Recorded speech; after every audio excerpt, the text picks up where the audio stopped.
I wanted to join an online community where people met first in a virtual space, then later in face-to-face real space. I wanted to join an online community that I had never been part of before. So I joined the website CouchSurfer, which has the tagline, "Participate in creating a better world, one couch at a time." It is a website with 1.8 million users that is a worldwide network for making connections between travelers and the local communities they visit. It is a nonprofit organization where one can join as a host, willing to offer their couch for travelers to crash on, or one can be a traveler or couch surfer, looking for a place to stay free of charge. It is similar to other online social networking sites where you create a profile, join groups, become friends, share photos, send messages, etc. I joined CouchSurfer looking to host travelers passing through New York City. I thought carefully about how to craft my public profile. I wanted to seem, professional, but I also wanted to seem, fun.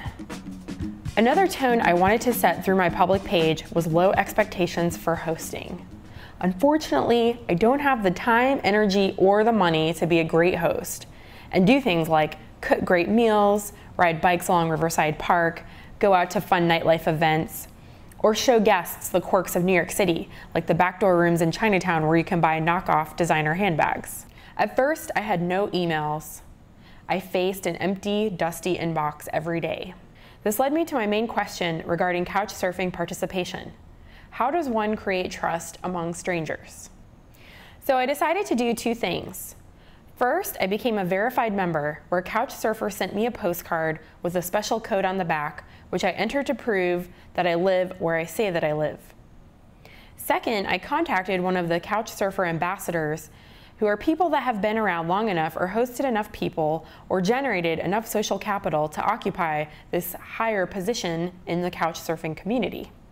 One of the ambassadors gave me some suggestions about how to change and set various privacy and search settings under my profile, and also informed me of CouchSurfer groups to join.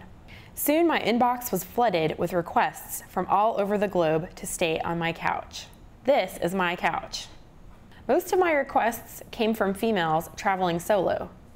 So of these requests, who did I want to actually stay with me? How does one trust a complete stranger to occupy some of the most personal spaces in our own lives? My first guest was Wendy, a 25-year-old from the Netherlands, studying for her master's degree in human resources. She plans on continuing to travel when she finishes with school and becoming a ski instructor in the Alps. She left me a gift of syrup waffles. This is the notion of social translucence. A system that makes social information visible enables participants to be both aware of what is happening and to be held accountable for their actions as a consequence of public knowledge of that awareness. Second, people also have a sophisticated understanding of the physics that underlie the visibility of their social interactions. Accountability for one's actions, I believe, is one reason why CouchSurfer has been successful in gaining so many members. I received a couple of requests from people who had negative feedback written about them for various reasons. The fact that someone had a bad experience hosting this person unfortunately led me to automatically turn them down, even though I do believe in second chances. The way the site has been designed, a friend of a friend type of network with clearly visible modes of feedback and participation, seems to facilitate a sense of ease. There is transparency and people are held accountable for their actions.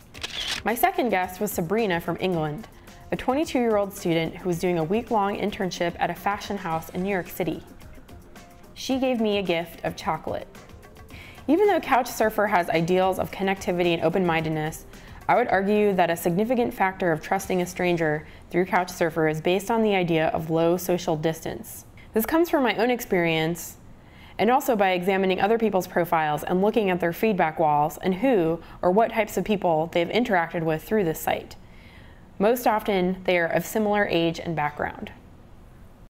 My third guest was Ben from Israel, a 34-year-old guy starting his life over who had left all of his belongings behind him and was planning on moving to California and beginning anew. He left a gift of beer. My fourth and fifth guests were a couple from France who had quit their jobs and had spent the last 6 months traveling, mostly in Canada. So while the people that I hosted were from all over the world, they did fit a certain profile. What is it about seeing ourselves in others that leads to trust?